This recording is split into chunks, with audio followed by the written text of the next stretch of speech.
Lal pateria ka tavita lo wangangai whamanua tuia Yehova. Me o mafoi o tonu ia te au i whamanula na Savaii. O le alanga le fia o le loto o pateria ka tavita no le tau singa le atua. Nā tule le nei tai au lo su mai ma lo whamalo mai le nei tai au Sapati pa ia le atua. Lo e alanga fo i le alanga tavita le tai au nei lo wangangai i whamanua tuia ia Yehova. Me o mafoi o tonu ia te au i whamanula na Savaii. Me leo e whai ma whonga tau mole la ofisa nei mo le atule ngangali whaatalofa whaafeloa le nei tai au. Me lava leo ona Taitai le suolo sunga Taitai au le whaitua ma le nofoalo, sunga le Failautusi, whaitua ma le nofoalo, te oloa, whaitua ma le nofoalo le ngatai leo Taitai mtanga luenga Taitasi, i whata Faitaulanga e fio le tatunga luenga au laulaingi. Lau whainga luenga tutofia le atua mo to whaitua maainga. Whaatalofa whaafeloa i atu le nganga sofa man malo Yesu Keriso le nei tai au, talofa talfa lava. Whaatalofa atu fo iti nā matua, matama matua le tatunga luenga o lalangi atua. Le sofa man malo Yesu Keriso le nei tai au, matua whaafeloa i atua i talofa lava. He ngatai lea le whaangaloina i vai malima le tatunga luenga le au talvosi e ola vai whanawit. I maave ese le tatua i kalesia o lalangi. Matua ti whaatalofa atu le sofa man malo Yesu Keriso, talofa lava. Nei tula le whaalia lo tatu fia tatu tutula i whaatasi ma matalia le na ngasale nei tai au na viinga. Lua se lau tolu suma lua le Pesa fou. A matai naila o ngasale nei tai au.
Lo mātou tamae o lo fio i langi.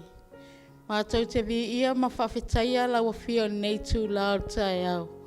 A wā o le tai au lo Sapati pa ia. Mātou te whawhetai tele lava tamā i lo walofa ma lo wanga le lei. A wā wa poto lau whanau i la lo ifo nei malu. Mātou te whaafo i atu le vi inga ma le whawhetai i la wa fio. A wā ua manuia whi au ma ngā luenga nei vai aso. A nei tū lāta mātou te wala au i lawa fio, se e alofa, se e whamanuia ia i mātou o lo taitaina lawa o ngasā nei tū lāta e au. Whamole le i e lo mātou tamai, fisosoani mai le mana o lawa fio ia i mātou. Ina ia i umale manuia le amatanga ma le taitaina lawa o ngasā nei tū lāta. Ia fo i atu lava lo lava vi inga lo mātou tamai. Whamangalo mai mātou taitotasi. Ona o Yesu. Amen. O te iloale nei tūla te wala aua tuai mal whaaloalo. Mo tatou Pesa Faapitoa po le vi inga. O te tau sisi atu pea.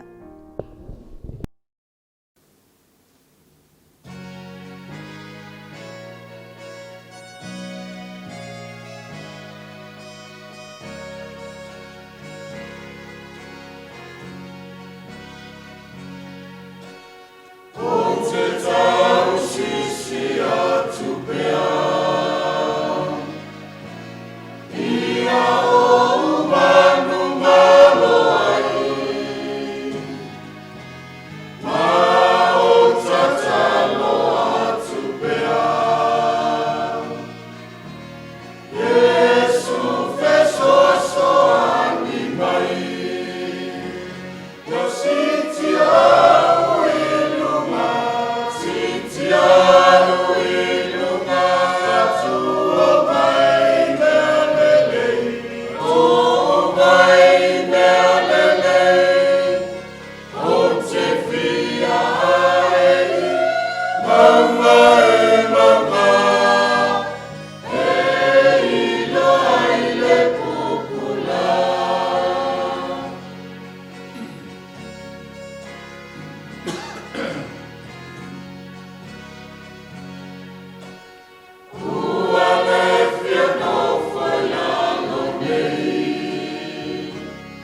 Ia male tu la Faapitoa nei o le fatu le aonga sa walau atuai ma le whalolalo le sunga le Taitai a pasta Mautagata Pesa ia Sauniga I tātou se talo na mata I leo tātou a onga ma lo whalalawa whaatai.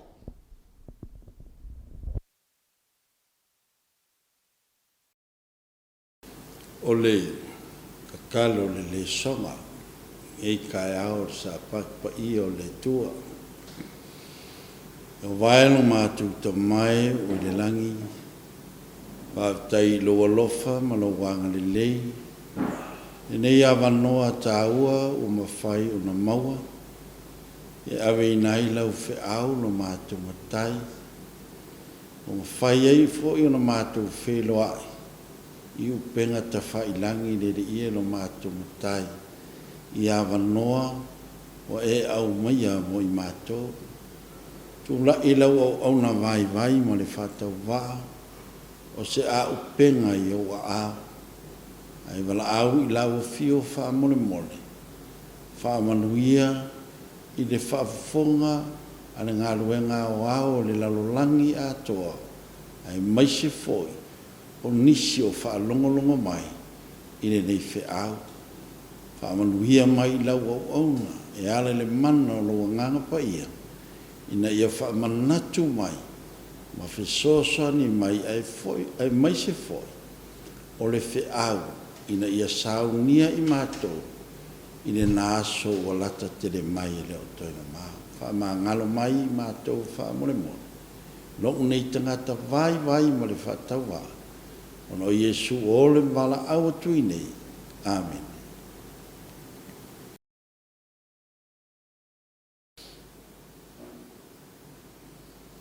Mo le tusi faitau. E maua mai ei se fe au. Mo I tātou I le nei tae ao le Sapati o le Atua.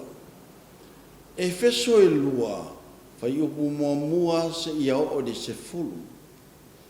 O le tusi ale apostolo o Paulo e ave I le ekalesia I Efeso of Efeso o iai tangata pa ia ma tangata o le whaatutua. O lona winga o tangata o lato I loa le leile atua. A le mea o tupu I le ekalesia wa amata o na toi manatu tangata ma yaso na mua I tū maanga, mamionga, saola mai ai, le ekalesia I Efeso. Lea nā pōpua le apostolo Paulo, ma faufautua, ma toi timata, ma toi tapu leo langa o le ekalesia I Efeso, ona o tangata, ua toi ola mai I leo langa tuai, mai ana mua lava. O a amionga o tū maanga, ua le tusa ma le fina ngalo le tua. E fesola le lua, alona fai upu e lima. A o oti lava I tātou I a mio le anga, ua na whaaola mai ai tātou whaatasi ma kiriso, o le alofa tū noa, ua whaaola inai tātou. A o oti lava I tātou I a mio le anga, o lona winga, le teimi ana moa sa sili o na tupu ai le amio leanga I totonu o le ekalesia ale tua a he pitai ona o le whaaola mai ai o tātou whaatasi ma kiriso o le alofa tu noa ua fo ina ai o tau o le alofa tu noa.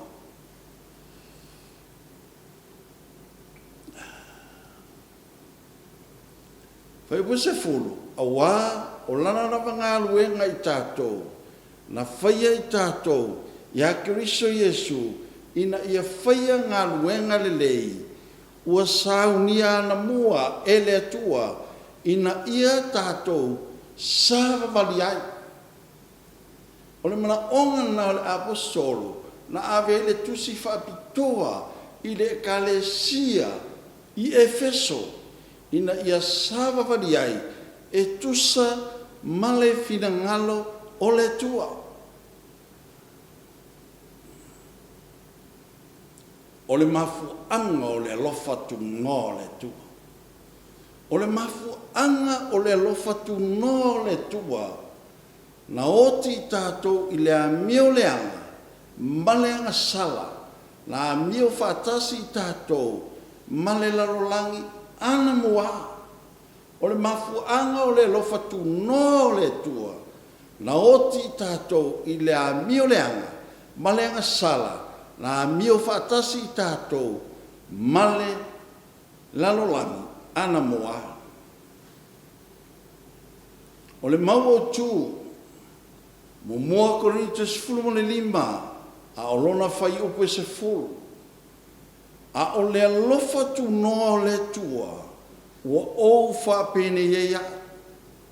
O lona alofa tu noa foi, o ia te au. E le whaalea o ngaina lea, le lofo le tua. A ua siri la unga luenga, ia i la tau uma, ae peitai, e le o au, a o le lofa tu no le tua, ua ia te. E le o au, aia, o le lofa tu no le tua, ua ia te. O le au tūre whi au, mo oe maha, a o le lofa tu no le tua, ua ou whapene ia. A o le lofa tu no le tua, ua ou whapene ia.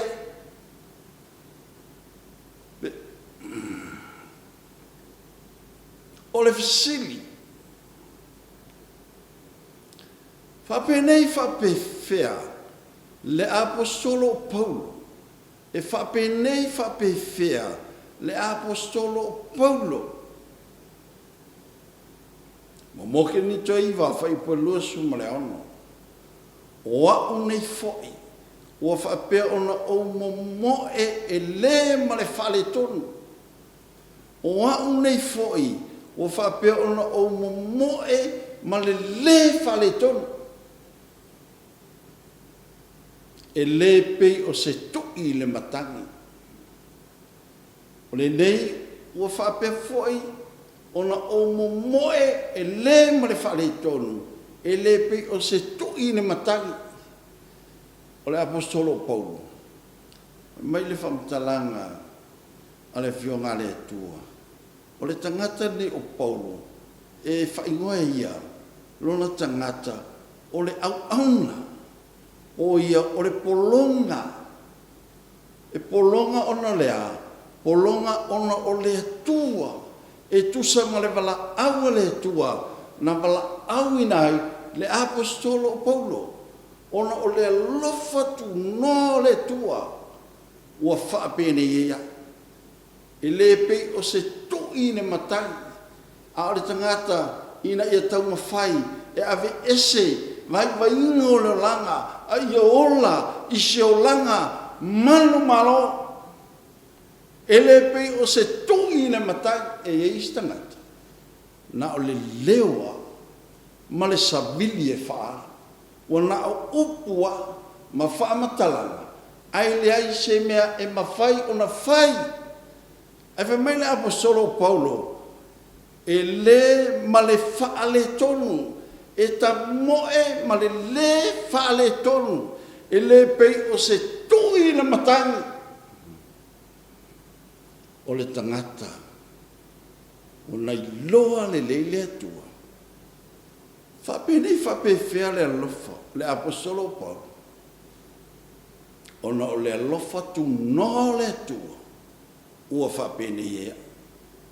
Whapene whapewhea le apostolo Paulo, a luenga lua sefulu alu, whai Puleono Salafai. O te le manatua se tasi mea. O te le manatua se tasi mea. E le toi manatua e Paulo, lona olanga tuai, na soifua maola ai. E le toi manatua e Paulo. O te le toi manatua lava se tasi mea. O lo uola foi, o te le nau iai. O le tangata e tui, e le se tui le matangi. Au foi mani tau tinonga la apostolo, o lo uwala foi, o te le nau iai, o te le manatua se tasi mea. Se yo faa uma lo momoe male ori ori.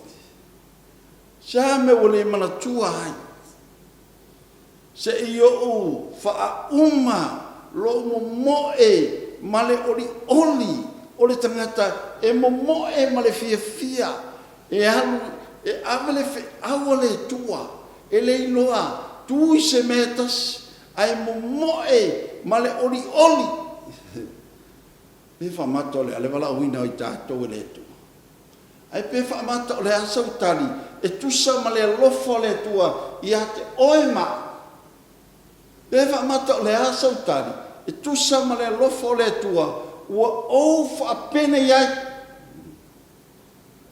O le lofo le tua ua o fa pene iai.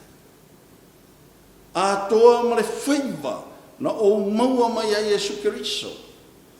Atua ma le whaiva na o maua mai a Yesu Keriso. E lei maua mai se tangata, e lei maua mai se whaife au, e lei maua ni tupe mani ario, mani mea se tere po le malosi o le apostolo. Atua ma le whaiva na o maua mai le tua, o le whaiva na o mai le tua, o le ale whaiva.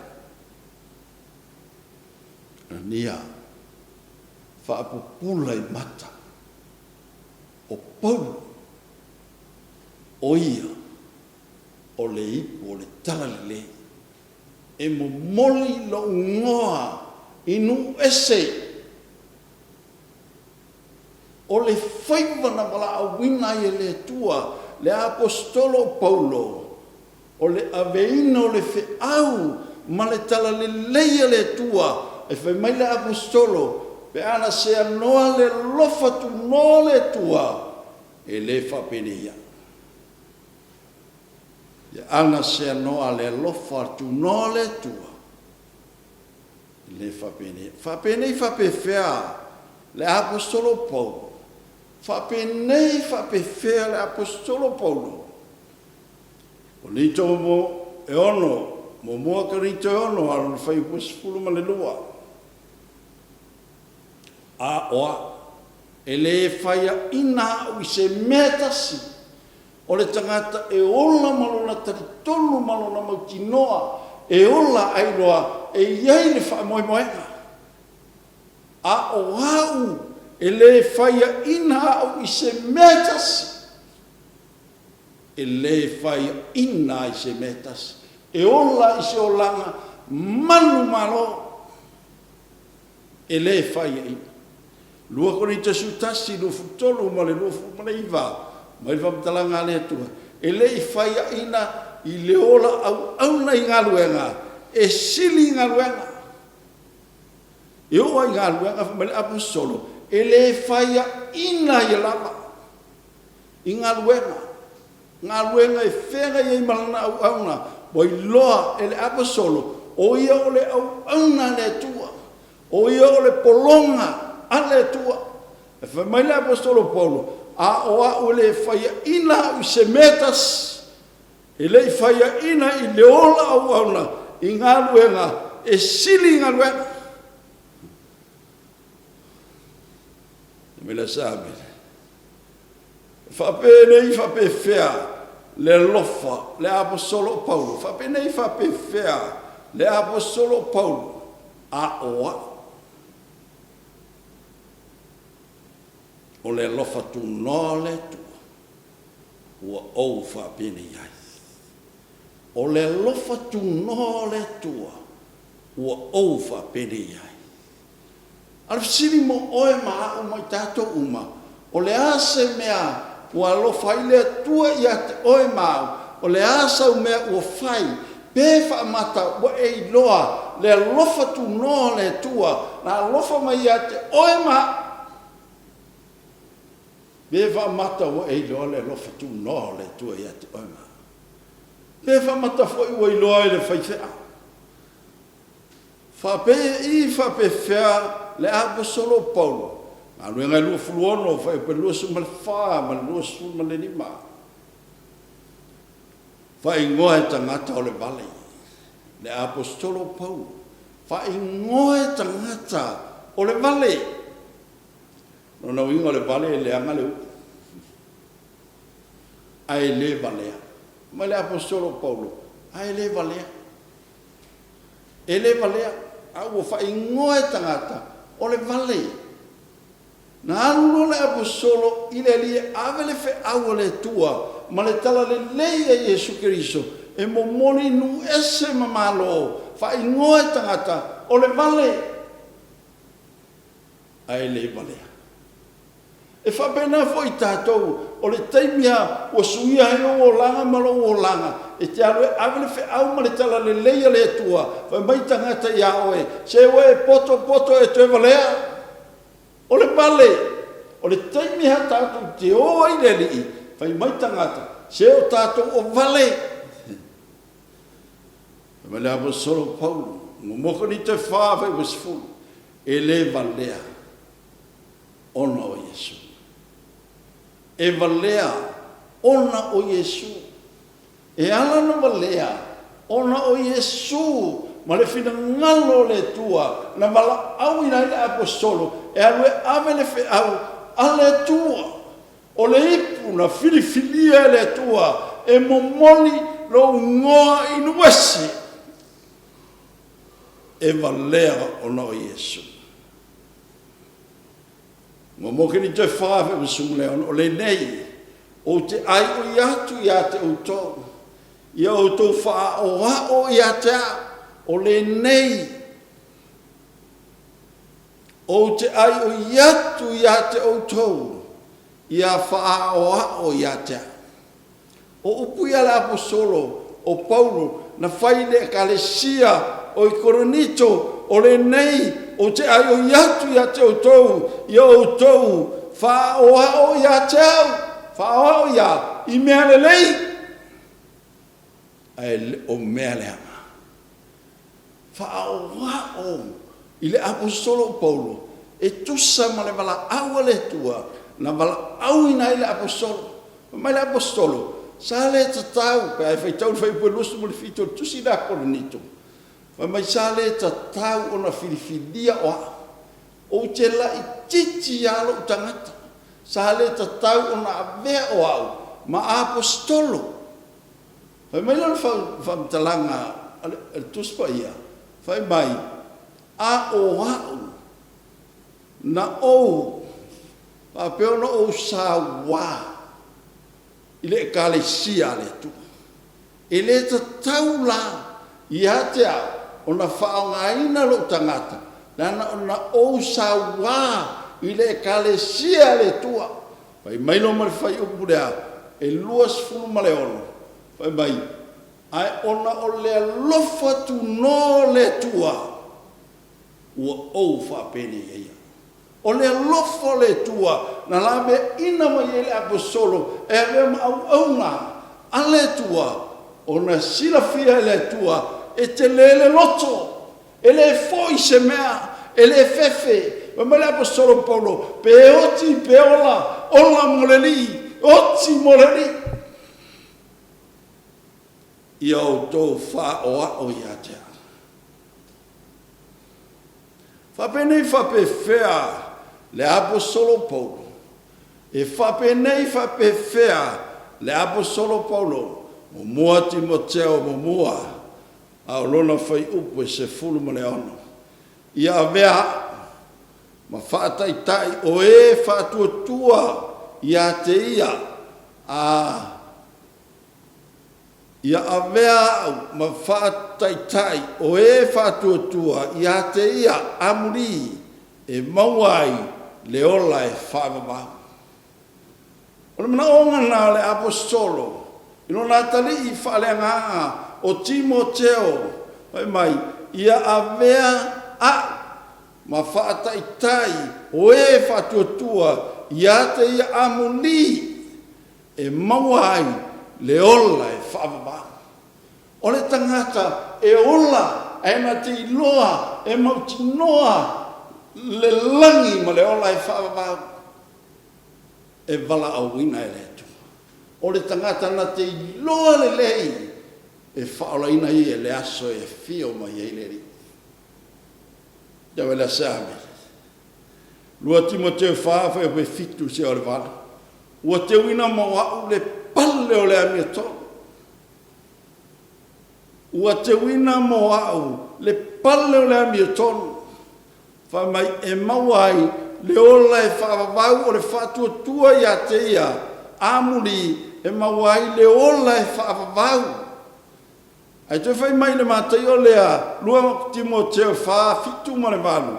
Ua te wina mo au le pale o le Amituanai. O le tangata e ola ma whealuai i le lalolangi ai mautinoro na whaamoemoenga e ia i le langi o Sauniga e le Atua. Whapenei whapewhea le apostolo Paulo. Ona o le lofa tu no le Atua ua ou whapenei ai. Ona o le lofa tu no le Atua ua ou whapenei ai. Vaenga e lua le whea. O le fisili. Ai seana au nai whapenei le apostolo i le ngā ruenga a le atu. Ai seana au nai whapenei le apostolo i le ngā ruenga a le atua. Ai sea. E feso e lua. Whaama le lima ma le wala. E tusi Faitau. Ona o le lofa tu no le tua.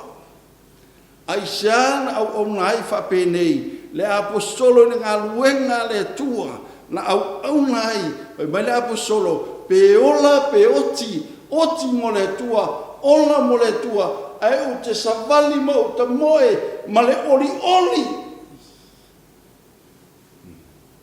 E le pe o se tangata e tui le matanga. Au le ola atoa, e tui na atu mo le tua, ona o le lofa tu no le tua. O i loa le leia le apostolo. Le alofa tu no le tu. Lua te korindi tō e ono whai mua. O la natali le alofa tu no le tua. Ua ola. Te me la saame. Mafuanga, anga mafuai, ona whaia le apostolo Paulo, mea le lei uma i le taimi na wala awinai o ia e le tua. E le to e foi ale apostolo i se mea le anga tas ai na ta moe ma le puno wai. E le to e tepo le apostolo i tua ai na alu ma lona mautinoa e whealuai le lalolangi ai mautinoa lona whaamoemoenga. Aisha ono le lofa tu no le tua ua ou whapene ia. Al mafuana mafu le apostolo ina ia faile me sini mo le tua a ola. O lana tali le alofa tu no le tua ua ou ola. O le sautali e tusa ma le alofa tu no le tua i mea le leina whaia le tua mo oema ma i tato uma. O le asautali o lana tali le alofa tu no le tua ua ola ai. Ale astato tali. E tu sama le lofa tu no le tua. Na lofa mai ia te oe ma liu nunga le sātau e kalevario. Ona oe mahau le tangata na sala o le lofa tu no le tua. Na o mai atoia le tua le langi e la beina oe mai le na sala. O lana tali le lofa tu no o le tua ua ola. I loa le lei le apostolo. Mea le lei na whaia i tusa ma le alofa le tua. Ia te ia. Romaono whai mua ma le lua. E le whaateleina le lofa tu no le tua mo oe. Pea e nofo ai pea i le angasala. Romaono whai mua ma le lua. E le whaateleina le lofa tu no le tua. mo oe pe a e nofo i pea i le sala. A ingo le tua. A ingo le whātua. A o e whaafonga mai lu leo i le tae haole nei o le amanoa i te tau na e maua ma tātou maua. O se amanoa le le o tātou wa ai o le o to iei se taimi o tāle taimi le tua e te tau ai o na tuwatu i le tua lo loto atoa i se mea le lei ua whaia le tua ma oe manua e soifua ma o wala e le whatereina le lofa tu no le tua mo oe pe a e nofo i pia i le angasala pe a e nofo i pia i le angasala Lua Korinto 5 o lona lo fatuno o pulupuna una waya ai siana au nai fa penei le apostolo na ngaluenga le Atua Lua Korinto 5 fa pesuma fa ona o lona lo fatunoa o puluna una ina ya oa Faita, wa meleanga, na soifua maola, ai peitai, o lo puluna nau mai ale Atua ia te oe, o le lofo le Atua, o puluna nau mai ai, o le mana onga o le Atua, ina ia faolaina oe, faolaina au, ina ia faolaina i tātou, o le o toi mama, le aso, e Afioga i reri. A o le alofa tu no le tu ua ou whapene ia. A o le alofa tu no le tua ua ou whapene ia. Ono suafa Yesu. Amen. Tātou te talo. Yo wae no mātou tamai o le langi. Pala au i lawa fio. Ana mia le mana o lua nganga pa ia. Ina ia e whaatuina. Lo nei tangata. A wale fola ina o lau upu. Lele ia e whaamole mole. Whaamanuia mai i lo mato matai. Ina nei Sauniga. Whaamanuia i ate i lato. Le a whaalongolongo i le nei au. Ina ia mawhai o na vea. O se fe au e toi ti matai matapu e ailo mato wola whale anganga e ie whaamole mole whaamanuia i loto te tas o le ngā luenga o ao e maisi o nisi o whaalongolongo mai i le leo le nei tai au e ie whaamole mole whaau o mai i laua auna le ie whaamanatu mai upo laua fionga o suasua ina wa se fe au ile nei Sapati ile ilo mato tai ai waila o ono ma Faitauina fa mangalo mai ile ie fa mole mole o lo Yesu o le mala au tu nei amen.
atu la fio ya mātou mana tunatu no mātou māpau whau le tua tele o lo wanga ni nei mo lo lofa mai a te mātou pai ona mātou maua le nei tai au mātango fie o tai au e whamanatu mai a te mātou lo Sapati pa ia lo mātou tamai mātou titalo whaapitai fu nei tai au lo whangia lau au auna Taitai a Faitauina ma le komiti au au meise Taitai o tā ngā ruenga ia male lava lo le ngā ruenga le lalolangi mo mātou tamai ia mātou tāro hoi whaapitai nei maenga le tai au ina ua e maia ni nei tai au mātou tāpua ia tuai e ala i lo Sapati pa ia angane nei mai lau a fio i o mātou nei Sauniga i nei Sapati mai lava i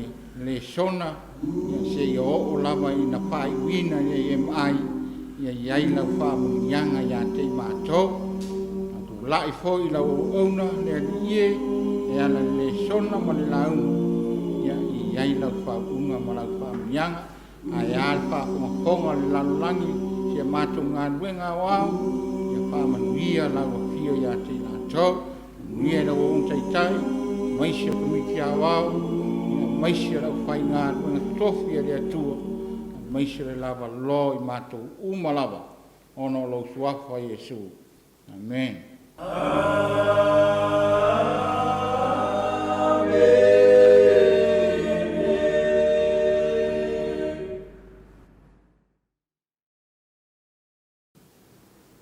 Tātou tapu atu i le atua i le Taitai au. Tātou tapu atu i le mamalu o le atua o le tamā le alo ma le anganga sa. Amen. Io vai o i le langi lo walofa. Ua o lava i ao lo whamaoni. E pei o le atu maunga o le atua la uami o tonu. O le moana sau au whamasinonga. Io vai ua ola ia te oe tangata atoa mamanu. Le atu wai. E ma e ulava lo walofa. O le mea lea ua whātua tua i tangata i le paolo o apa au. Le tai au nei, velo uleo e whai mawhonga tau mori moli. O le mamalu o le tāpua inga. E o mori atu le nganga o le whātalofa o le auwha Failauga. Ia i le tātou ngā nuenga o au i le lalolangi atoa. Anatu o le auwha paolo leo le atua e pe o na mori mawina i le pāteuriaka. Au taimi o ti munga sa ia wha manu manu. Au taimi o le naina sa ia wha paolo. Fe au mga nuenga o le nei mai aso. E o tuana yantu aso e ono sa tātou pangatia maololo ia. E au leo wha e le atua fe au mga nuenga. Tātou tāpua iatu i le atua i le nei Sapati. Ia i lona alofa ma lona ngalelei. Ona vele o lo leo wha tau waa. Failauga ia Faapitoa lana uauna Taitai au au lau susunga pasta ala i moana uli papa ia le alofa ma le anga le leio le atua ia o lo whaapaolo pea o na ao whaamaru manu pea ia i o wala o tiute mo whaiva o ngā ruanga ia lava ma le titoa ma le manino ia i tūlanga i peo na iai lau whaasoa mai upenga ta whailang ia le alofa ma le anga le leio le atua ma ua lunga lona au Taitai. Ia i le soifua lau le leio lau sunga i le Taitai. Ia o au le tātou ngā ruenga. Ia maise le whalitua ma le naufu alo te whape atu. Tā alofa lava. Ia i le ngata i lea o le lau o le whono au. Le au tustusi. Sunga ia pasta pali ia feta maspau. Ia maise foi o le whalitua ia pesta ma le naufu alo. Ia taritonu ma ia i le ao le atua, ia i lau sunga i le ao tustusi, ia o lo maunga pea le nei tāpua inga, ia i le nei Sapati, ia maise fo i lana wauna le sunga ia pasta o itu alangi ata tānu wasa, maise le whalitua ia ave mas whanau, ia i lava i na whanungoina o lo iai ia ngasi, ia o le taritonunga i pei lava o le salamo i le tai o nei, o le ao o le atua, ia sa ia whapaolo i o tātou wala. Ia fia o tu whape atu tā lofa i lau sunga i le teu oloa. ia male ai ia e mai se fo i ole au te tele o tātou ngā luenga i so stafa ia i le au whai ngā luenga se ia o lava i se toi tama whātua whanau mai ia mātou te fia e whātālofa ia ma whaafiro i atu i le tai au nei le ngalo fo i la tau o lo whai le nei au unanga ia ma ala leo whalongolongo ia tau ina i aile anga le lei o le atua ia maua se mea ngā le nei Sapati ia e whai maoso le nei fo i Sauniga ma le tātou tāpua ik ia o la wha maulunga ina le vi inga o le atua ia i le pese ua Saunia i lau whai pese.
Tasine o vaenga taua, launga le nei tai au. Taua leo a tātou Sefuluai ma Taulauga. Lau atu I sunga ti akono, mo le taua o tātou Taulauga Ma Sefuluai nei Sapati. Pe whaua le tangata mea le atua, a o tau whaua mea. Au tau whai mai ni a au mea ua mātou whaua. Ua o tau whaoa mea e se furuai ai au tau mea atoa ma taulanga. Matua whaafanuina o tau ore no malava. Ua o tau whaoa o mea.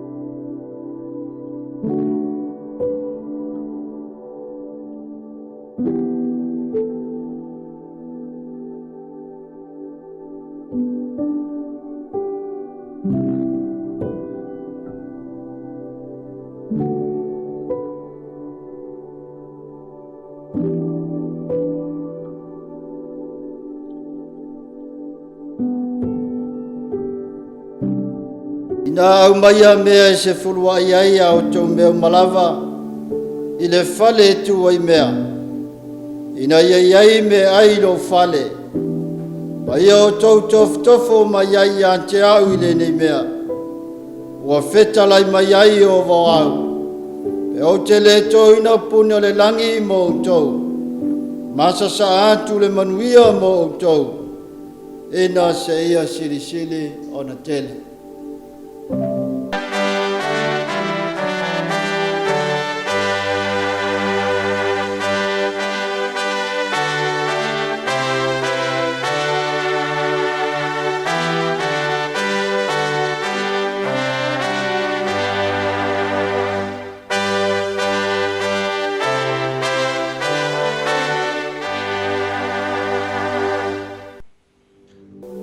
Tātou talo mo le whapayaina o Taulauga Ma Sefuluai. Lo mātou tamae o le langi, whaftai lo walofa ma lo wanga le lei whasoa le soifua ma lo mātou wola. E ala iau whamurianga sa e toina i lo noo. A fua mai lava i atunu mamao se ia paia mai Samoa nei lau ngā luenga. Tari tonu le atua e te le tu la foina i mātou le nāwa yasu. Sa e ta tala whamonianga i o lātou wa au mo mātou lema. Leo wa whātiroina le nei tai au lo Sapati. Mātou wa foina atu o se fuluai a lau Afio. Tupe o le whengainga i loa ai lo mātou sitai a te oe. Ai a mātou taulanga e whailoa tu ai lo mātou atua. Lo mātou walo lofa i a te oe ma lo wanga le lei. Talo lere nei tai au whapaia ma whamanuia i Taulauga Ma Sefuluai. I le iau ngā mo lau whe au ma lau ngā luenga. Whamanuia iau au au no lo tūtū lai. Ma taule maina o Taulauga Ma Sefuluai le nei Sapati. Iai lau whamurianga le soifua ma le ola. E tusa le au au na atu i a te oe whaiva ma tiu te wa au au na ai. Siri ona e saa ma whamanuia i lau Afio. Le loa loa lau Matangaluega i le lalolangi i Atua. E tūsa ai o lo lātou. Au fua i lau Afio le nei Sapati. E iai lau whamurianga i a te i lātou. Talo lea ma leo lenga lātu i lau suafa Iesu. Amen. Faitauina o Afioga pa ia le Atua. Tusi ua filfilia i le Failauga. Wa se whiau mo tātou le Sapati. Tusi o Tito. Tito rom tau mo mua. A rona whai upu mo mua e whangata mai le whai upu e sifuru marwha. Tito rom tau mo mua. Mo leo le tu lau e tasi le afe se lau 5 sifuru martolo. Tolu sifuru martolo lau tuspa ia. Ia olo ia le tātou tusi Faitau. Ia e tātou tili Faitauina le Afioga pa ia le Atua. La tātou talo. No mātou tamae o le langi. Na mātou sau ne Faitau o Afioga i le nei tai au. Mātou te ole wala au lau Afioga ngā pa ia e. Afio mai. Whapa ia la mātou Faitau. Ia i le whauunga ia te mātou. ia manino i la mātou whaitau rau whetalai mai, tu sai ma le launga o le a mātou whaalongo ai, whamanuia i lona Faitauina, ona o Iesu. Amen. Tito lona tau mua. A matam tātou whaitau, i le whaiupu mua. Ia se ia whangata mai le whaiupu e sifuru marwha, o la tātou whaitau whaatasi iai. O au o Paulo, o le au auna le atua, ma la apostolo a Yesu Keriso. O na o le whaatua o e ua filifilia e le atua, ma le iloa le lei o le upumoni, e uai i le ami o atua, i le wha moe i le ola e wha o vau, na folfoloina mai tanu mai tausanga lo vau i le atua, e le mawhai o na tala pelu, a ua whaalia mai lana lava Afioga i o na poe tauai, i le tala inga ua tuina mai a jau, e tusa ma le polo inga le atua lo tātou whaola, o lau tusi le nei a tito, lo ulava tali la le whaatua ua tutele, ia ia te oe le alofa tunoa, ma le alofa, ma le manuia mai le atua le tamaa, a toa ma le ali o Yesu Kiriso, lo tātou whaola, o le mele nei na utu uai oi ke reta, ina ia e whaatunuina mea ua totoe, ma ia e tō fia to ina i le ai ma le ai, whapeo na whai atuai i a te oe, ai se tasi e le mtau le ngaina, lana tane ala fine to tasi, a o iaia na whanau e whaatuatua, e le ita ua la tau, ua ulo vale pe soli tu la fono, a wa e taulauga i le pikopo o na le matau le ngaina o ia, a wa o ia au na e tausi i mea le atua, e le finau vale, i le ita ngofie, e le inu tele i waina, e le fastangata, e le manu i oloa, a o le alofa i tangata ese, o le alofa i e a mio lei, o le whau tauta, o le ami o tonu, le ami o tua, ma le ngau ia, o le tau fi mau le upumoni, fa pei ona o ina o ia, ina ia mo whaia ia o na popo iatu, i le mata upo e o lahai, ma o iatu i e fi nau mai, a wae to tele o e soli tu la fono, o tau talatala i upu le au ngā, ma wha se atu, e sili musa il au peritome, e te tau ina ia punitia o la tau ngutu, o la tau whaalu ese inisi a inga a toa, o lo o ao i mea e le te tau, sa whapea mai le tasi o i la tau, sa la tau lava perfeta, o tangata ke reta, o sanga tala pepelo lava i la tau, o manu fi ai leanga, o e usu suai ina ai, o le mori mau moni lava lea, o ne mele ia mam ai o ne o iatu, ia te i la tau, ina ia la tau, wha maoni le wha tua, aua ni taofi tala le vavau, wha i utaia, ma polo inga tangata, o e liu ese i le upumoni. Manuia le tua le Faitauina o ana Afioga, tu mau atu pe ia te ia luna lava vi inga, a mata atu nei, se o lava i le whaavau lava. Amen.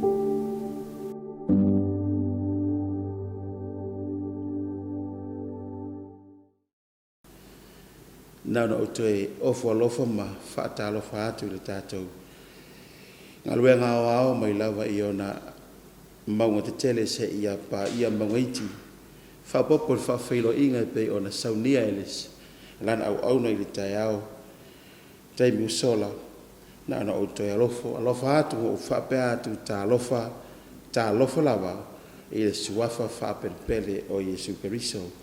Alo tātou li i malo tātou whaola. Rap no mailo wala o whaia le tātou talo mo le whiau le tua le nei tai au. Lo mātou te mai o lo o fio le langi. O a mātou iai nei le teimi mātou te whaalongo ai au e whetalai mo i mātou. O na ole lea ma wala au o le au na e vai ma whaatau waa. Anganga po ia o oi o le whaia o ngasili e te mua ia ai o loto ma whaamoe moe. Ina i mawhai o na mātou langona whaatasi lau whetalai mai, mo mātou whaatau ina ai le uinga o au Afioga. Ina i le ngata e Sauniga ma tā pena ina ai i mātou. Ai e mawhai o na whaamalo si ai o lau whanau iso o se tafora nei langi, a o mātou iai le tau tuaina o lau fio. Ma futa mai o e te mai, pa i mai le whaafonga anga a au te ngata. Ina i mawhai o na avea o lātou loto se ele wa suoto sina ina le nganga po ia, na i mawhai o na ngoto i ai i le whe au o lau fio nei tai au. Pa i mai le tua i mea whainga luenga, ave ia le tua o sea upenga malosi o aora ni tai au, ina i mawhai o na manino o lau whe au, e saunia matapene na ipe i mātou, a o mātou whaataritari atu ni nā tai au, male ase i te fio mai ai. Mātou te talo lea, wha maa ngalo i mātou Yesu, ia fo i atu lau lava vi inga, nei se ia o i le whaavavau e whaavavau lava. Amen. Ole, te au o le tua mo tātou nei tai au o lona Sapati. Te lofo i ua, nofo fale, ia i o loto ma wha moe moe. Afioga a le tua e la ngaina i le Sapati ma le Sapati en au auna. O lo auto wa mai lunga le nei por kalame Faapitoa. E mawhai o na o tuai. Le wha maros anga le nganga po ia i so se tangata na te iloa le tua malana upumoni. Ta tonu fo le lo te wha pena le wha au o le tai au nei. Ma le te taro i le tua na mwhai na so mai le ta pena ina o tātou tangata. A o tātou whatau mua wātu. Ma turi matai atu le wha moemoenga o na ukia risiano. O le tai au ma le aso e matala i le langi.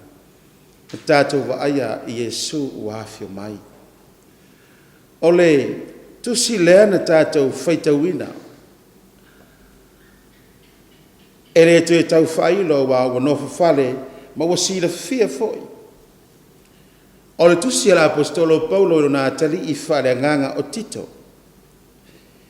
O Tito o le tangata eleni sa whapea o na muri tai i le au auna le atua o Paulo.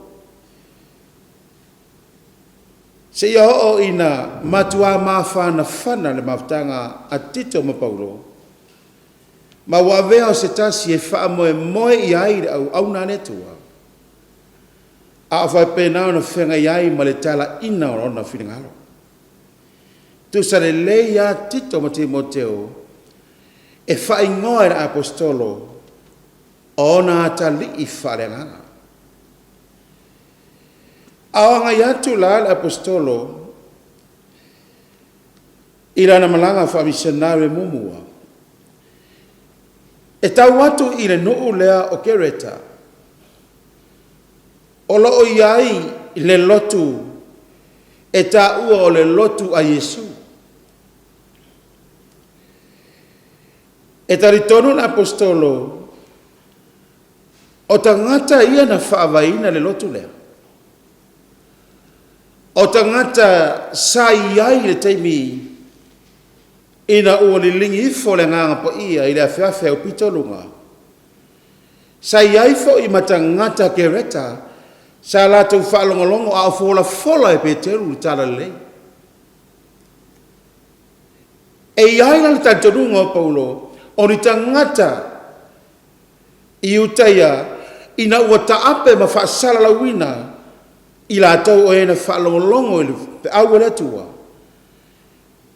O ina le mafuai o na ho o tangata i utaia ia ma lātou no nofo le nuu leo kereta o se tamai a ai i te tonu o le vasa me titirani. E o mai na le ta inga a Paulo malanga ya nga i Yerusalema. O na malo lo lea maafe i kereta. E a featula. O lo ua i ai tangata la tau te ilo le tua. Aru whalamalawe. E re o mawhai o na lātou i loa le leire tua. O na tusi mai loa leo le apostolo. I a Tito. E wha maa losi a Tito ma le mafuanga. Nā la hai ona ia tuuina tito ma wala awina. E a vea ma whaiwhi au o re kalesia I ke reta. Tito sa whape foi. O re awina atu e pauro e re kalesia konito. So soani le taimi o tau whaatoina o whaafitaudo ngā luenga I konito. A re taimi lea. Ua o atu I ke reta. Whai mai no pauro. O re a awalu a tuu oi I ke reta. E te mawhai o na fisoasoani ngā luenga le tua. Lea la e iei le tusi lea na tātou Faitauina I le tae aole nei. E whaamatala ai. Sa awhiwhinga la apostolo na ia tusi ai. Lea whai mai ai le tusi pa ia. O lana tusi. Mo I lātou uma o e whaatuatua. O e ua whiriwhilia e le tua. Tangata I te tonu o kereta. O tangata e ola e whaatuatua, mai e iai no lātou whaamoemoe I le ola e whaamawau. Whai mairo lan whaamtalaga, a o lau lava le atusi, mo lo lava atali I whaareanganga, o tito, o le na tō fia Faapitoa al apostolo, e nofo I kereta, nā te whesoasoani ai, I le tau whaatotoina o le kāresia. Awa e iai tangata wala tau I loa le atua I kereta. Ar whalamalawe. E whai ale me loto ai le tangata lava ia. A sisira iai pa e whaitau e tusin tātou Faitauina. Ua la tau tō whia I la tau o la tau lava o ao. O nisi, ua la tau o ao ua le ao ngā le tu la whono le atua.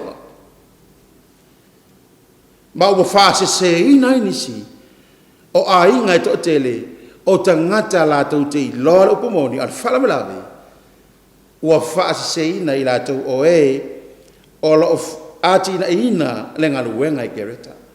Lea lai whai mai ai tu spa ia. E whai upure lima pa e whai tau e whai mai. O le mea le nei. Na o tu wai oe I kereta.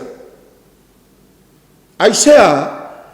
Ina ia e whaatonu tonuina mea ua tutoe. Pe whaatotoina mea ua tutoe. Ma ia e tō whia toe ina.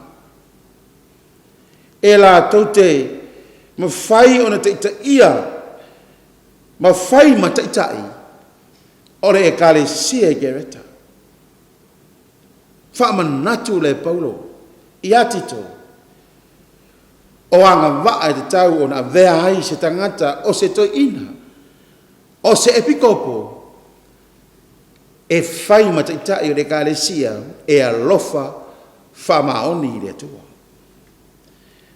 Ona, a maino lea o le mau e au tu I ai le whiau I le tai au nei. I le tusi lava lea na tātou Faitauina. O lo I ai le mau e whia whaat au tu ina ai le whiau. Le whaiu pa sumaltoru pe a whai e sisira mai lungo al tātou screen.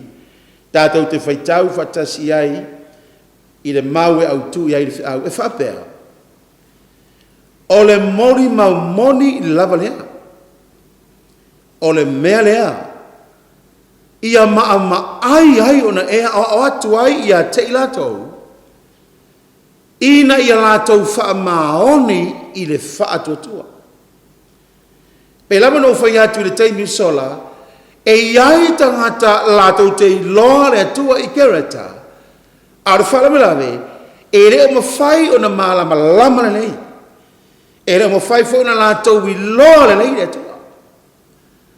Lela ela ina whai mai le apostolo, Paulo ia tito, tito, o mea iana o whamtala atu ia te oe, o le matua moli mau moni lava.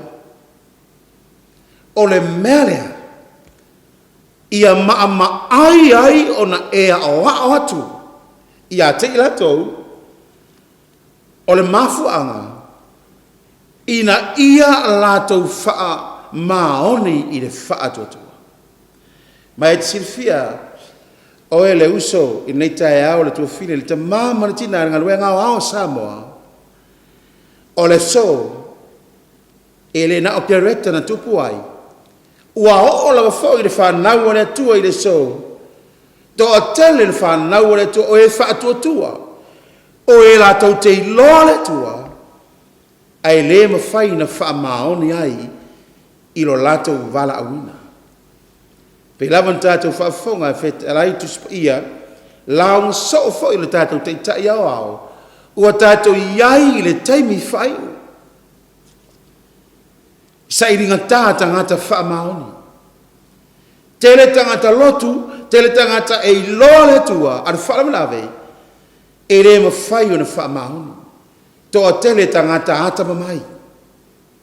Ai le mawhai na lātou iloa, le atua lea lātou te au nei ai. Whapenane mena tupu kereta, le ana mafuai o na whina ngalo, le apostolo paulo, o le atu wai tito i, awa o tito wa umo na o ina le lei, e nā te wha atoa toa ina mea ua tutoe, no winga o mea ele i loe kereta e ala i lo upumoni o le atua. Whai mai tito, paulo, tito, o la e nofo i. Se i ta watu iai lātou, awalawana i e whatamala i le la umaina, awalawana i e whatamala i le auina o la whionga netua, i a mawhai e tuspa ia, o na fuli mari liu mai loto tangata kereta, ina i lātou whaamaoni i le whaatotua. Te whaitau iai, i le whai upu le sumatoru ma sumatwha, pe sisila i fo lau tuspa ia. Pe mai, awa ua tā ofi tangata ia, tangata kereta, ua tā ofi i tala o le vavau, whaayuta ia. Ma polo inga a tangata, o e li liu ese i le upu moni a le atua. Sirfia o le nitai au to tele le whanau o le atua. O reso, ua matua sanga e tala o le vavau. Ale aire upu wha Samoa, e le mawhaina so, se wha matalanga le tuspa ia. Peite iane, whai mai la apostolo Paulo yati o Tito, tau mawhai e ave ese le mea lea matangata kereta, a ia mawhaina li liu mai. Se ia lato i loa le mea le leo le wha maoni le wha atotua. Le ka le sia le tua nei taiau. O le ata o kereta, o le ata leo ngā luenga le tua i le so. Ua tātou wanga i atu le whai ui unga o whai ngā mea le tua ma le whanau o tangata. E to o tele tangata oua lātou i loa le reina upumoni. A le whara velave e le umawhaina wha maoni. To o tele tangata ua malama lama i le tala le leia le tua, i lo le leia le Sapati o le tua. A le whara velave e le umawhaina na wha maoni ai i le tau singo le Sapati. E le wha maoni le tau singo tu la fono le tua. E o lava i le wawhenga iei mo le tua e lana tapulaa. E le umawhaina le tangata o na wha maoni ai. O na mai le o le wha au o te au nei, ma le autu o tu mana o e wha autu ina ai. E whapea. SISDAC i a tātou wha maoni i le wha atotua. E matua mana o mia le tua ni tangata e wha maoni i le wha atotua. Pei lavo le mena tupu i a kereta, ua i loa le tua, a wa o foi, mea e le tutusa ma le tatau ma le upumoni. Te whaitau i ai, i le whai upu na e sefulu matas. Whai mai le tua, o tangata ia tatau o na sipi o lātou mutu, pe tapuni o lātou mutu. Ai suesua ia, whai mai whamtalanga le tua. E tau Solomona tangata, peritome, po o tangata ua lātou i loa lo pumoni. E le so, ta tele ngā luenga le tua. Tele i lātou ua lātou i loa lo pumoni, ai le whamaoni, wo ese whai lātou lotu, whai le me loto i ai. A ua ta ina tua i nisi o le whanau le tua, ma wha se ina ai i lātou. Mai whamtalanga tuspa ia, ta ngata nā, ta puni o lātou mutu. Ai sea, o i lātou nā o mafua ai, o na le Savaii ni whanau le tua. Mafua ai na wha se ina le whanau le tua, ma ua muni muri atu i ai. Ai le mwhai na ser upa tuspa ia vantaranga Paulo ia Timoteo. A o aso e ngata ai e o mai ai aso whaita. Tō teri la tau reo ese mar whātua tuanga o le upumoni. Ona o le tala pepelo o ta ngata tala pepelo. Au mai le o le whaau o le tua le tai au nei, e wha au tu whapea. Ia tātou wha maoni i le wha atua tua. Wha maoni i le wha atua tua. Ngana Britania, we might be sound in the faith. O le mana onga na le rangi pa faitau salamo tasi fi upeono. Fai mai le tua ia tāwita au te fia wa ai i ta ngata e wha maoni. Mai le tua o i la tau na matou teno nofo ma i la tau. O i la tau foi na e au na i le tua. O i la tau na wasawa wali le ala e sao ona le lei. Le gale sia le tua nei tai au. So se tafala lanyo e la ngona mai ai le fe au le tua. Ai mai se foi so stangata o avele pokalame ma me te mai moa ma e whaongaina e te whaalongo ai. E mana o mia e le tua ta ngata whamaoni. Tō tele ta ngata whaatua tua. Ai leo ta ngata whaatua tua e mana o iai le tua. A wai leo ngāre whaatua tua. Ai le whamaoni. E ka le sia SISDAC i lalolangi. Si taitaringa e awa o lo tātou taitai na mea nei o le whaatua tua. Whaatua uma nei rei aso taro na masina utuna i atu. Sa tātou whaalongo i foi. A au mai o tātou taitai awa o le whaatua tua, tātou te tau ai. Whaatua tua na e tau ai le whanau o le tua. O e ua to toe i le taimi whai o le pāneta. Le whaatua tua na lema na o le tua marwhe au o le tai au nei. E ta watu i le SISDAC i le alolangi atoa. E ta taura tātou wha maoni ai. I le whaatua tua lea. Au aina i pei tātou ta ngata kereta. Ta ngata e sanga i le ai. E usua i le ai. Ai a vea i tātou ma ta ngata o le tua. Pei fo i le mana ongo le whaau o le tai au nei. Ia tātou wha maoni i le whaatua tua. E tolu ala fisiri. Au te mana o e pa i ai whaau o te au nei. O na umalo fo i leo le whaau. O le vaianga mua, po fasiri mua i le tai au nei. Ai se a e ta tau ai o na tātou wha maoni i le whaatua tua. Ai se a e ta tau ai. Se mea ka tau na tātou wha maoni i le whaatua tua. I tātou sisila tuspa ia. Pe ai se a te tau ai, wala aina whai mai Paulo ia tito, a ia maa ai o na ia ai. Ma fuanga na te whaafonga i le Sapati ma le Sapati, le sona malaunga. E te la velo e ita, pe e whaalongo me mamafa whiau na tua. Na manatu lea, wala unga atu whai whiau ia tua, ai le ai, o na naunau te inga. Au whai ngaluenga le tua, ia mawhai e SISDAC i le lalolangi atoa, ona wha maoni le whaatua tua. Or fasili, ai se hai te tau ai ona tātou wha maoni le whaatua tua. Si sila ram talanga tuspa ia, tusi e feson tau koe lua lona whai upo e waru. Si tātou whai tau whatasi ia, awa o le alofa tu noa, ua wha o la ina ai o tau i le whaatua tua. E le mai a te o tau fwoi lea, a o le mea ua fua ina mai e le tua. So lela ua manino le mafuanga, whai mai Yesu, e te tau na tātou wha maoni, ai sea, langa ana le ai le whaatua tua lea, na li lingi mai ai le lofa tu no le tua. Lea ua mawhai o na whaaola ina ai tātou.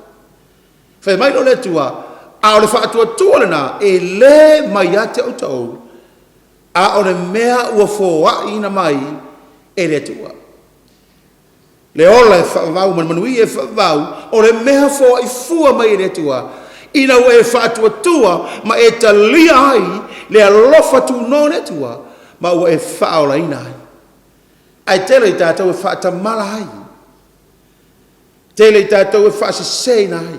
E manatu, o le whaatua tua, o se mena tupu ai te tonu i a te. Roma suru whai upa sumana fitu, a wa e tupu le whaatua tua. A le taulongolongo, a le taulongolongo fo i le Afioga le tu. A le whai mai ai, le apostolo Paulo le tai au nei. Awa o le alofa tu nona le tua, ua whaolaina ai tātou. Ale alofa le Faitauina Romalima fai upe walu, awa ua whaamaringi ina mai ma ua whaari tino mai, le alofa le tua mo i tātou, ina ua maliu geriso, e whai masui o i tātou.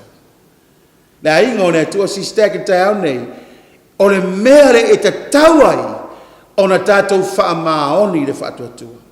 Awa ane le ai le whaatuatua lea, sa e whaalongo ai, na e loa hana upamoni, ma o na e whiwhiri e te talia Yesu, lea ua mafuai na whaolaina oi i le sau. Mai la whamtalanga tuspa i ao le whaatuatua na, e le mai a te autou ai mai i le atua. Faitauina Filipi mua whai upo e rosu maleiwa, a wā o le mea ua fua ina fua mai le atua, ona o ke riso i Yesu, e le na o na whaatuatua, aia, a ia whaati ngā ina fo i tātou, ona o ia. Le ainga o le tua, le kālesia so fitu sa motu to tasi, lalorangi atoa. O le tāua na mai e ta tauai, ona tātou wha maoni i le whaatuatua. Langa wa avea ma me whaola ina i tātou. Sisira wa mtalanga le tua, le Roma le lima mo le mau masani na whafonga ai. Awa utoe au mai e whamanatu ia tātou whaitau ia, o le nei, ua taua mi o tonu wina i tātou i le whaatutua, o lea ua tātou le leiai mane tua, ona o le tātou wa lii o Yesu Keriso. Sila o i se lofa i nā tele. Le whaatuatua whe maina tua o le whaatuatua le nā ua taua mi o tonu wina ai tātou. Paulo ia Efeso, ua whaola ina ai tātou. Te whaitaunga luenga i whāsu malua, a waere aise tasi ngoa, ua fua ina mai le whanau tangata e mawhai o na whaola ina ai.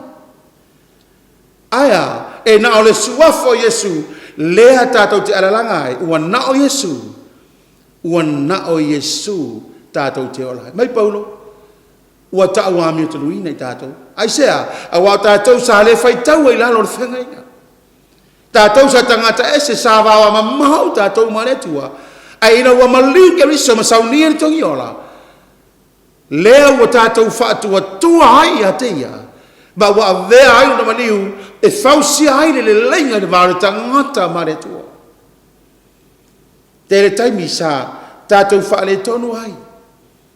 Tere taimi sa tātou le lei ai maretua.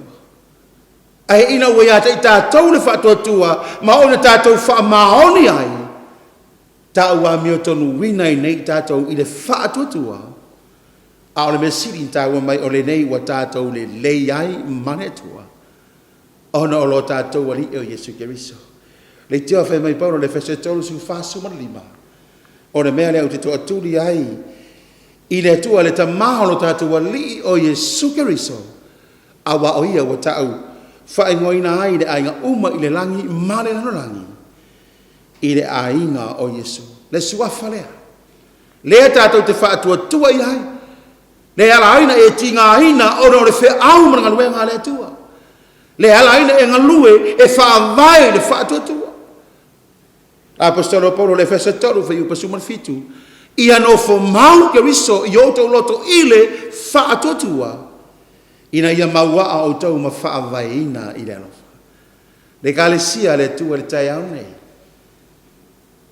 O le mafo angana e te tau wai o na tātou whaamaoni i le whaatuatua. Langa o le whaatuatua e whaahola inai, o le whaatuatua ua tau a mio tonu inai, o le whaatuatua ua tātou le leia i nei mareatua. Whai maira whamtalanga ale tuspa i nei. Mo mole leone lima wheu pe wha, a wau ngā tau uma e whanau mai le tua, e manu malo i rātou i le lalorangi. O le nei fo i le manu malo, e manu malo ai i le lalorangi. O lo tātou whaatua tualawa. Le kālesia le tua le tau nei, mafu angana, ua e mawhai ai, ona e iai le upumoni le tua. Langa o le whaatua tua, sa e tari tonu ai, ma e manu malo ai. Sa mawhai ai ona e manu malo mo le atua. Le whai mai ai whamtalanga la apostolo Roma malu. Whai upa tōru fitu whasana lalo tōru mreiwa, tōru sumreiwa. O le nei wa tātou manu mā loa iai. Ona o ke riso wa lofa mai a te tātou. SISDAC, so se tangata e lotu le kālesia a so fitu sa moa tutotasi. O le tangata ua whanau mai i le tua. Le moni mau iai le whaimungiria Ioane mo whai upa sumaritoru. O le tangata e le o le loto na whanau ai. E le lo manao fo i o le tino. Ai na whanau ona o le tua. Le whaatua tua nā, whai mai whai upa sumarua, o i lātou uma e whaatua tua i a teia, ua ia watu i aile manuia, e ta ua ai i lātou o whanau o le tua. Lau ainga pele le tai aone. E mana o mia e le tua lo tātou wha maoni le whaatua tua. Langa le ngata na whaola ina hai tātou ma ua tau a mio tonu ina ai. Whau si ai le lenga au a vea. Ma upenga tātou te tau ai. Tātou manu malo ai. Te le whawhitau ni whengitau le soifanga o lo tātou iai. Ai a whai ia te oi le whaatua tua ma e wha maoni ai. Te tau atu ia te oi. E le mawhai se mea whaatau waa o le langi nei. E le mawhai se mea whaatau waa o whainga whaatau waa al whiri. Na toi ave sea oe mai le upumoni a le atua. A le a mafua o le aru ese. Ma ave ese oe le atua ma le upumoni. Ona ua e le wha maoni le whaatua tua. Le a inga o le atua. SISDAC i le neitai o le Sapati pa i o le atua. Whaatea ia taimi wahanu o soifanga e le mwhaine toi maua mai. A te talo le tua, i a o ngāne whi au o le tae ale nei, e wha manatu i hate oe. Ina i mawhai o na vei tātou, o ni tangata e wha maoni i le wha atotua. Vaenga lua le whao, whisiri rona lua. E mawhai wha pe whao na tātou wha maoni i le wha atotua. A whai rau whai mai, ai se hate tau ai, o whisiri la. E ma whai wha pe wheo na tātou wha maoni. E se sira e se whamtala tu spa ia tai au nei. Filipi mua mua rusu lima whai mai whamtalanga apostolo tātou tu whaitau whatasi ai. Ua au mauti noa le nei mea. Au te tū mau. Tātou te tūtū mau whatasi whoi uma. Ina i alu walu au tau. Ma fia fia i le wha atu. Ia mais tātou amene nei tai au. Whamtalanga le tangata na wha maoni le wha tua. So se mea sa iai le apostolo le wha aumana lue ngā le tua sa wha maoni ai. Ti ngāna tau woti ai e whe mai ai a. O le mea pito siri na tā ua ia te au mamamawhai o mawhawhau. O le wha aumana lue ngā le tua e wha peio na wala auina. Ua o mauti noa le nei mea. Ea. Au te tū mau, tātou te tū mau whatasi whai uma. Ina i alu walu o tau. Ma fia i le whaatotua. E ma whaira o na tātou wha maoni le whaatotua. Pe a whai momua. Pe a whai tātou te tū mau. Lua, pe a whai e alu walu i tātou. Tolu, ma fia i le whaatotua. E tasian mafua anga ele mwhai aina e wha maoni i whatutua. Ona ua e retu mau i retu. Mena te whaitau atu se o momoka ni te suru lima suru manvalu. Le wha maalosi ala apostolo, whai mai paulo. La uso pele ia o tutu mau i retua ma le wha anga itia. I alu walu fo i lo tau wha maalosi. Ai whai mai mamtalanga paulo e Filipi, ma ia fia i le wha atotua. Alo no inga, ia avea le whaatotua o se mitanga i a te oe. O nei wha maoni le whaatotua, se ia oe nei whaatu mauina oe le tua. A whaatu maula oe le tua, whai maira paulo, ua au mautinoa, le nei mea, au te tu mau foi, se ia o a i le asa i fio mai a iso. Te le nisi sa tātou ngā lue whatasi, o le mwhaina tātou i toa ai ai. mafua ona ua le iai i le whaamaoni i le whaatuatua. Ai mo tātou o aulia mai le so, ma o tātou iai pe i le whiau ma ngā ruenga netua. Ngā ruenga siri nei na toi mai le whiri. Le ala o tātou o le taimi whaai o le pāneta. O le tau ma whai ma losi o satani, aua nei e whaamaoni i le whaatuatua. Ai whai mai whamtaranga Jesu la vai i le ane sfuru whai upa sfuru. Aua o sau nei au tau maua le ola. Maua atiri e la. Whai whelan tātou maua. Whaamahoni i le whaatotua. Sisi la whamtaranga tu spa i nei. E peu le sutasa whi upe ono lo mau masani. Au mai te au nei. Ona e iai le vaenga tā ua le mau. O te mana ai whaamamafa. Ma whaata ua i atu. Sisi la. A le ai fo i se whaatotua. E le mawhai ona fia mai o ia. Awa e tatau i le aluatu i le tua. Ona talitonu. O lo soifua o ia. Te whanau. Awa e tatau i le aluatu i le atua o na taritonu o lo soifua o ia. Whai mai le so ona mau. O ia foi na te tauia mai o e matua sa ili i ate ia. O na winga le ka le sia le tua. So se tangata e whaatuatua ma e whaamahoni i le tua. E ta tau o na ia tari tonu ma le atotoa. O le atua le au au na iai. O le atua soifua. Ma o ia fo ina te tauia mai. O le tangata e whaatuatua ma whaamahoni le whaatuatua. A le whi meira matangona mau. Ai a whai e le haise whaatuatua. E le mawhai o na fia mai netu. Whamtalanga na tuspa i e pers furu whai upa tolu sumana iwa. A tolu sumana waru ma tolu sumana iwa. O tātou e ola le tangata Amituanai le whātua. A ato umuri e le fia lava o roto i ate. Ai sea, e le o tātou ni e tu umuri le maraia. E ngalo le tangata e filo na loto e alu ese maletua o tu umuri le maraia. Ai sa mafuai e le ai se whaatotua. Rono winga e le whaamaoni i le whaatotua. E le whaamaoni fo i rola wā manetua. Aru ese i le manetua. E pe retoru whai upo sumarerua.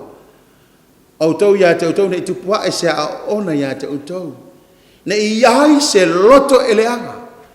Ma le taritonu e mafuai ona alu ese male atua soifua. Le ainga o le atua nei tai au. O le mana onga na o au o le atua nei Sapati. Ia mawhai ona tātou whaamahoni le whaatotua.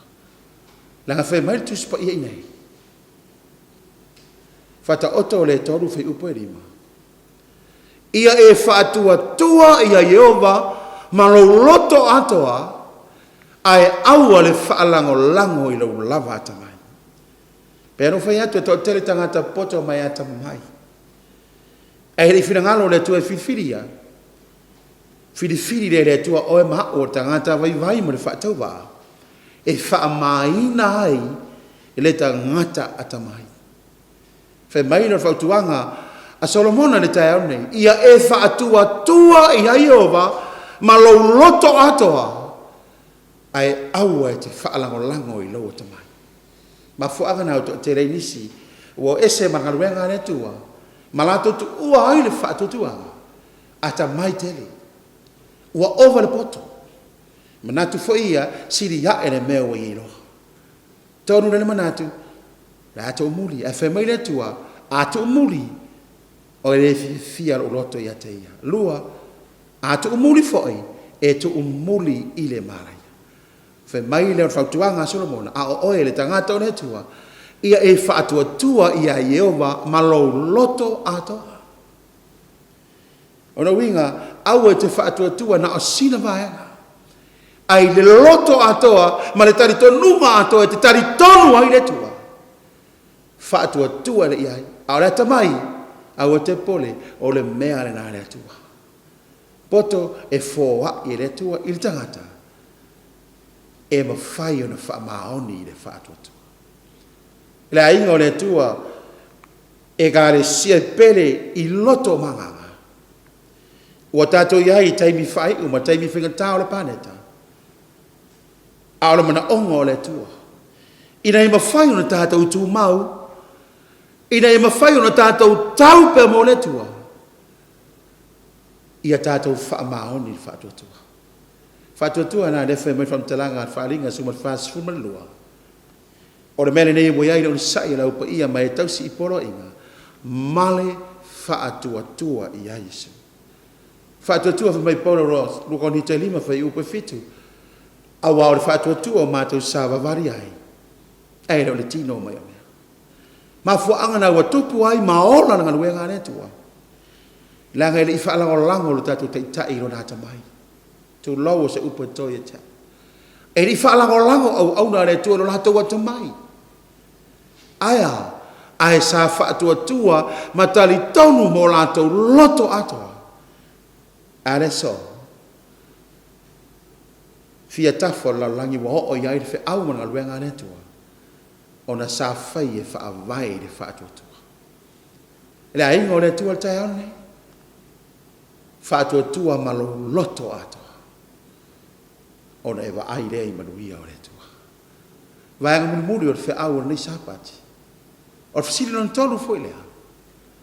O le a se taunu unga. Pe a whai tātou te whaamaoni i le whaatotu. Awa o le tele nao manatu ma mawhauwhaunga i leso. O isi te whaalonga atu whapea. Tātou tinga ine nei mea tātou atu runga. Nei loa po le a po whea tātou wo i ai. E masal salo. Ma fuanga na fe mea kopo rea mua le tangata masasalo au ni manatu le tangata na te maua se me tasi mai le tu. O le masasalo la e mafua haina fisiringia le whaatua ma le au nanga i le tu. O fisiri lan tai au nei e whaatupanatu mo oe o le ase tau unga. O le ase upo Yesu i le tangata e whaamaoni le whaatotua. A o whewho i aho o iai mai u iai, pe a whai tātou te whaamaoni. E sisila whamtalanga tu spa i nei la apostolo Peteu, mua Peteu mua whi upe fitu si tātou whaitau whatasi i ia. O le tofu foi, o lo o tau whaatotua, e siri o na o ngā i le auro e wha umatia, e wilawa i na tofu ina i le afi, e avea ma mea e iu i le vi inga male mamalu, male manuia, pe a whaalia mai i Yesu Keriso. Se le matangofia le whamtalanga le atua i nei, Peteru, langa i loa le whaatotua pe a tofutofuina. Pe ia le whamtalanga i masani i le whametu spaia, e i loa le auro i le afi. A whai mai le tua, a o le whaatotua e tofutofuina. Ono winga o le whaatotua e ui whawhitauri, o le whaatotua e matua tofutofuina e le atua. Se ia hoi na manu malo, le whai mai ai, e ui lava na tofutofuina i le afi, e a vea ma me e iu i le vi inga, male mamalu, male manuia, pe a whaalia mai i Yesu Keriso. Amen. Whawhitai i le atua, ma le tuspa ia o no whamanatu mai a te oe maau le tangata whaatotua. E ui lava na tātou ui ai i whawhitauri, pei fwoi na mo ni mautu se e peo sumatasi to tele o e na whaatotua. Na mawhai na la tau whaia mea uma, ai wa o ma lo tātou taimi whai mai le tua, e tofo ina lo tātou whaatotua. Te ilo e te visiano ma le usu e tai ane.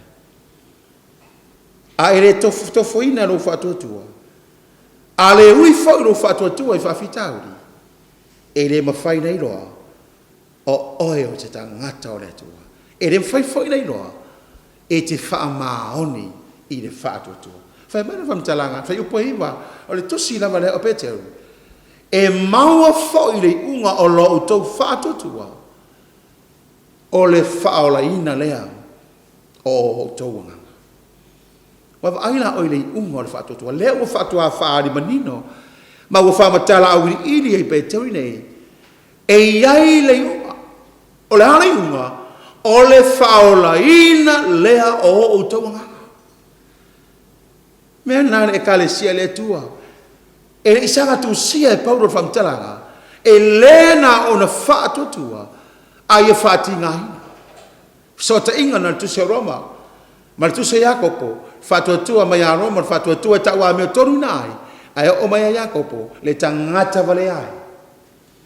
E te leiro e mate le whaatotua pe au noa manganwe. Whai mai lea pa apostolo Paulo ia Filipi. E lena o na whaatotua.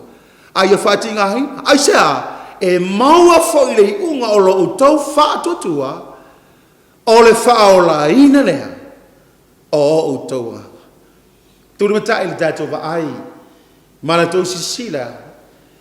Ina nata e hau e whio mai Yesu. E tau wia le whanau o le atua. O e na wha maoni le whaatotua. O e na ono saiti ngā ona o le whaatotua. O e na lātou whaia le ngaruenga.